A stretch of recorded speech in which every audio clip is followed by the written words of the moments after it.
Je le disais au tout début de cette édition du journal, le bureau de l'Assemblée nationale a finalement répondu favorablement à la demande du procureur près la Cour de cassation. Jean-Marc Aboun pourrait, dans les jours à venir, se présenter devant la justice congolaise. Il garde tout de même ses immunités jusque-là, mais le procureur devra ouvrir un dossier en vue de vérifier toutes les allégations retenues en sa charge. Retour sur les faits qui ont concouru à ces événements dans ce dossier signé Alain Bouma.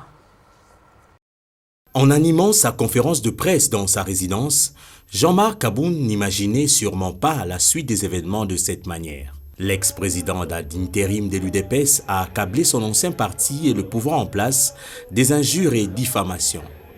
L'Assemblée nationale vient de décider sur son sort.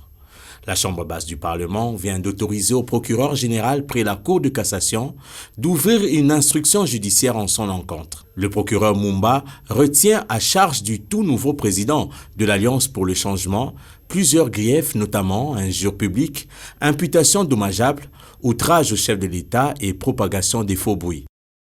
Le bureau de l'Assemblée nationale a pris cette décision, les députés nationaux étant en vacances parlementaires. Cette position de l'Assemblée nationale était prévisible au regard de sa position après la sortie médiatique de l'initiateur de l'Alliance pour le changement.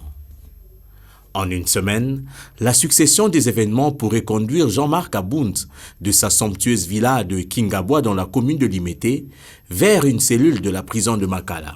Pour mieux cerner cette saga sur Kabound, il faut retracer le cours des événements. Tout débute le lundi 18 juillet dernier, lorsque l'ancien président AI de l'Union pour la démocratie et le progrès social décide de briser le silence après son exclusion du parti présidentiel.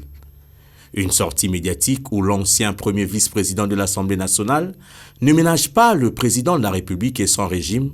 Nous avons essayé en vain de rappeler à l'ordre jour et nuit celui avec qui nous avons pensé incarner la dite vision qui consiste en une gestion qui consiste à l'amélioration des conditions sociales de nos populations à travers une gestion orthodoxe de la chose publique, d'où la célèbre phrase « le peuple d'abord ». Hélas, à l'absence d'une vision claire dans le chef du président Félix Tshisekedi, pour faire décoller le Congo, nous assistons malheureusement à des tâtonnements et des essais-erreurs dans tous les domaines de la vie nationale. Jean-Marc Aboun, qui se présente désormais comme opposant à Félix Tshisekedi, demande à la population de chasser le fils du Sphinx du pouvoir en 2023.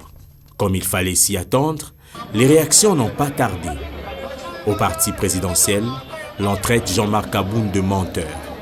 Selon le secrétaire général de l'UDPS, l'homme de Kingabwa n'a pas dit la vérité sur les raisons de son exclusion du parti. Ayant étalé constamment son immoralité sur la place publique, son incapacité à vivre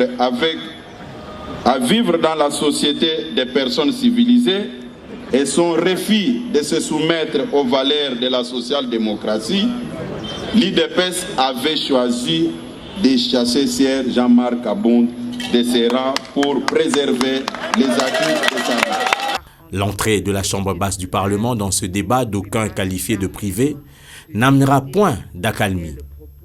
Dans un communiqué, le bureau de l'Assemblée nationale va dénoncer les propos de l'élu de Moamba et ouvrir un dossier disciplinaire en son encontre. Le concerné va lui choisir un média international pour réagir. Invité de RFI, Jean-Marc Aboun va considérer la position de l'Assemblée nationale comme une preuve de la désacralisation de cette chambre du Parlement. La goutte qui a fait peut-être déborder la vase. D'abord, il faut considérer la démarche comme l'expression d'une panique ou d'une peur. Cela démontre que l'Assemblée nationale, qu'elle est désacralisée, elle est devenue une véritable caisse de résonance dans laquelle on assiste tout simplement à des scènes de règlement des comptes. Je voudrais savoir quelle disposition donne le pouvoir au bureau de l'Assemblée d'ouvrir un dossier disciplinaire à l'endroit d'un député et savoir aussi quel député aurait subi la même procédure que moi où je suis le premier.